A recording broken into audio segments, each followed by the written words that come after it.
നമസ്കാരം. Raf talks ഫുട്ബോളിലേക്ക് ഏവർക്കും സ്വാഗതം. PSG ഫ്രഞ്ച് സൂപ്പർ താരമായ കിലിയൻ എംബപ്പെ ഇപ്പോൾ ക്ലബിനോട് വിട പറഞ്ഞു കഴിഞ്ഞിട്ടുണ്ട്. അദ്ദേഹം ഇൻസ്റ്റഗ്രാമിലൂടെ തന്നെ ഒഫീഷ്യലായി കൊണ്ട് പ്രഖ്യാപിക്കുകയായിരുന്നു.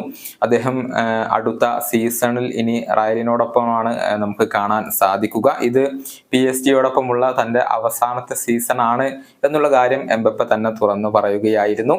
പാർക്ക് ഡെസ് പ്രിൻസസിൽ വെച്ചുകൊണ്ട് കിലിയൻ എംബപ്പയ്ക്ക് ഒരു യാത്രയയപ്പ് നൽകാനുള്ള ഒരുക്കത്തിലാണ് നിലവിൽ PSG അവരുടെ ആരാധകരുമുള്ളത്. ഏകദേശം 180 മില്യൺ യൂറോയോളം മൊണാക്കോക്ക് നൽകിക്കൊണ്ടായിരുന്നു PSG ഈ ഒരു സൂപ്പർ താരത്തെ സ്വന്തമാക്കിയിരുന്നത്.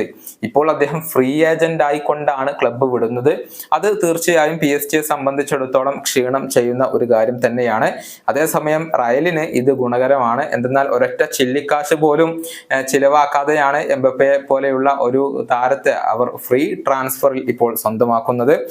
പക്ഷെ PSG ഇവിടെ ആശ്വാസകരമായ മറ്റൊരു കാര്യം കൂടിയുണ്ട്.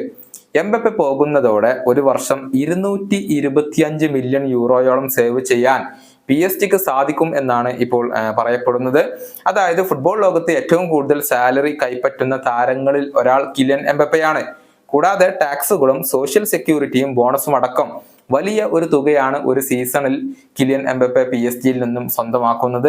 ഇത് ഇനി PSG നൽകേണ്ടതില്ല. അതുകൊണ്ട് തന്നെ ഈ തുക മറ്റു താരങ്ങൾക്ക് വേണ്ടി ഉപയോഗപ്പെടുത്തി ടീമിനെ ശക്തിപ്പെടുത്താനാണ് ഇപ്പോൾ PSG തീരുമാനിച്ചിട്ടുള്ളത്. 4-5 പുതിയ താരങ്ങളെ വരുന്ന സമ്മർ ട്രാൻസ്ഫർ വിൻഡോയിൽ PSG കൊണ്ടുവരും എന്നാണ് റിപ്പോർട്ടുകൾ. സ്ട്രൈക്കർ പൊസിഷനിലേക്ക് പ്രധാനമായും അവർ ലക്ഷ്യം വെക്കുന്നത് വിക്ടർ ഒസിമനെയാണ്. കൂടാതെ റഫേൽ ലിയാവോ, ബെർണാഡോ സിൽവ, കീച്ച ക്വാരഷ്കെലിയ തുടങ്ങിയ സൂപ്പർ താരങ്ങളെ എത്തിക്കാനും ഇപ്പോൾ PSG തീരുമാനിച്ചിട്ടുണ്ട്. അതായത് അടുത്ത സീസണിലേക്ക് കൂടുതൽ ശക്തി ആർജിക്കാൻ തന്നെയാണ് അവർ തീരുമാനിച്ചിട്ടുള്ളത്. എംബപ്പെ ഇല്ലെങ്കിലും ടീമിനെ കൂടുതൽ മികച്ച രൂപത്തിൽ മുന്നോട്ട് കൊണ്ടുപോകാൻ കഴിയും എന്നുള്ള ഒരു കോൺഫിഡൻസിലാണ് PSG പരിശീലകനായ ലൂയിസ് എൻറിക്കെ ഇപ്പോൾ ഉള്ളത്. ഈ വീഡിയോയുടെ അവസാനിപ്പിക്കുന്നു. മറ്റൊരു വീണ്ടും കാണാം.